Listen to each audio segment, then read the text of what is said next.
Hi everybody, it's Derek here from Scamps and Scottish Childcare Service. We are ready and looking forward to opening next Monday, the 29th of June, and we are looking forward to welcoming back all the boys and girls that are coming to us as and from next week. Of course, July 20th will bring the next phase and we'll be opening the service to other people beyond the front line and essential workers. Just in relation to changes we've had to make to meet the criteria for opening, one of the basic requirements we have to do is provide a queuing system. We've done that and we've got all our 2 meters marked out with signage, and you can see them just up along the front of the building here, and we'll be asking people to maintain that 2 meter physical distancing as much as they can. Also, one of the other changes we've made is that you can always access the centre from the Fexago gate for those staff that are working in the Fexago facility, but you're going to have to join the queue behind me rather than accessing the front door from the path that runs up to the front door from the Fexago gate. So we're asking you to, if you're going to use the Fexago gate, to come around and join the queue, I suppose in an orderly manner, and access the centre from that side if that's at all possible. We've got a new sink outside. We're asking all the children to wash their hands before they come into the centre, and if you as a parent have to accompany your child into the centre, we're asking you to wash your hands as well. It's all automated. You can watch the short video next that will show you how that works. It's not very difficult, but it's all non-contact to try and protect everybody as much as we can. Hi everybody, and this is our new sink, which is just located just outside the main door, and we're asking all the children to wash their hands before they come in, and if a parent has to come in with a child, they will wash their hands also. So it's very simple. We're going to push the lower part to the front of the sink, wet our hands, so we're pushing the front of the sink with our knees so it's non-contact. Place my hand under the automatic soap dispenser, wash my hands for the required time, which is happy birthday by 2, making sure I clean all the ears down there. Now I'm singing happy birthday really fast, but here we go, hands washed. Depress the front of the sink again just with my knee and washing off the soap. Hand towels here, and we've got a kettle bin, so again no contact needed there. That's what we're looking for everybody to do before they enter the building, both adults and children. If the adults have to come into the building, we are trying to prevent that from happening, but the children need to come in with their hands washed if that's at all possible. Within the building, we do have numerous sanitizing stations to assist and make sure that we are doing everything we can for good hand hygiene for those that are visiting us, and indeed for the staff working inside the centre as well. So also trying to meet the criteria that we've been asked to meet. If a parent has to bring a child into the building to accompany them in on the first couple of days or on an ongoing basis, we're asking that that parent will wear a face mask on entering the building, and that's really just to ensure protection for everybody that they will meet along the way, staff members and other children, etc. If you have your own face mask, that would be great. If you don't have a face mask, we'll provide a surgical face mask for you. We'd ask you to familiarise yourself with the application of face masks. It's not incredibly difficult, but there is a correct way and a wrong way to do it, and that if you're wearing a face mask, that it covers your mouth and your nose. We know this is probably an inconvenience for people, but again, we are doing our best to provide the safest environment for the children in our care, for you as parents, and also for our staff who are working in the facility as well. You don't have to enter the building, and the preference is that we don't allow parents to enter the building as much as is possible. There will be occasions where that's necessary. We acknowledge that and we accept that that's the case, but we are asking the parents to understand it's better if we don't have parents coming into the building if we can avoid it. We will make sure the children get to the right rooms and that they're organised once they come into the building.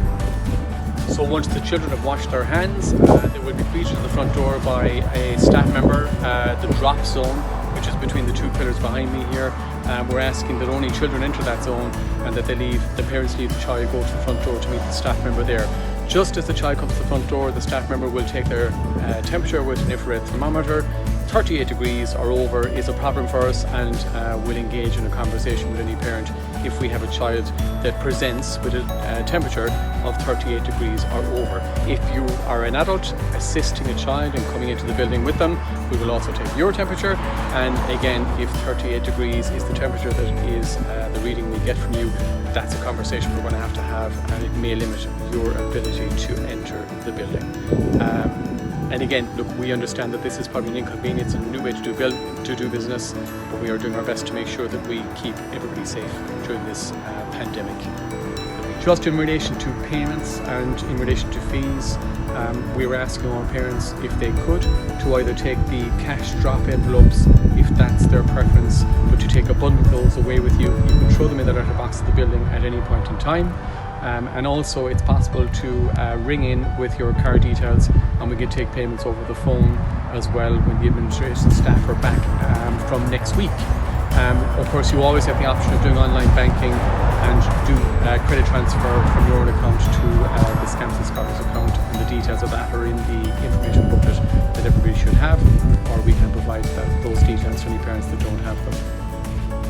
So now, once we have the children inside the building, the operational centre internally and how we run our day isn't going to be vastly different from what we were doing before.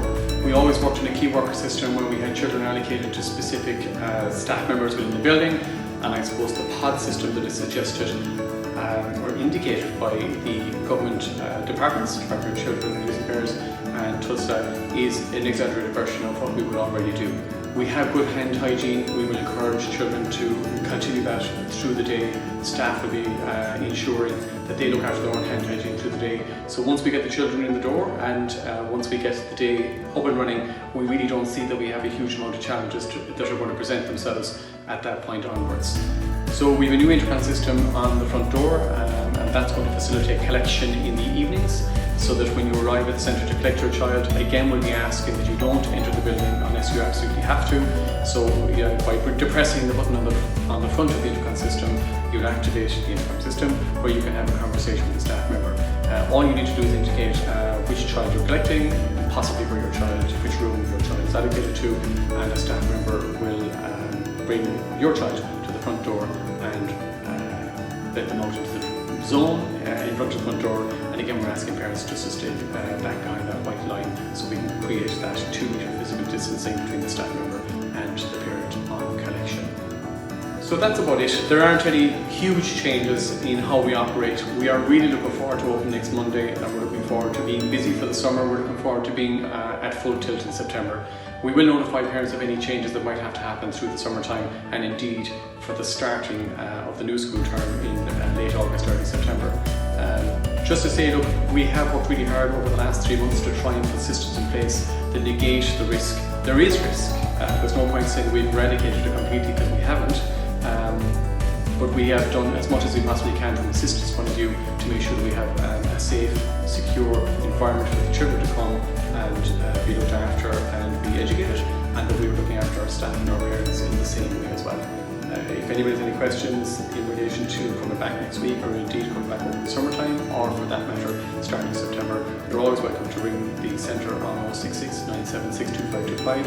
And luckily, I suppose we're back in some kind of a normal regime as of from next Monday, and we should have staff there to answer the phones and answer questions and alleviate any fears that you might have about returning to the service. Thanks very much.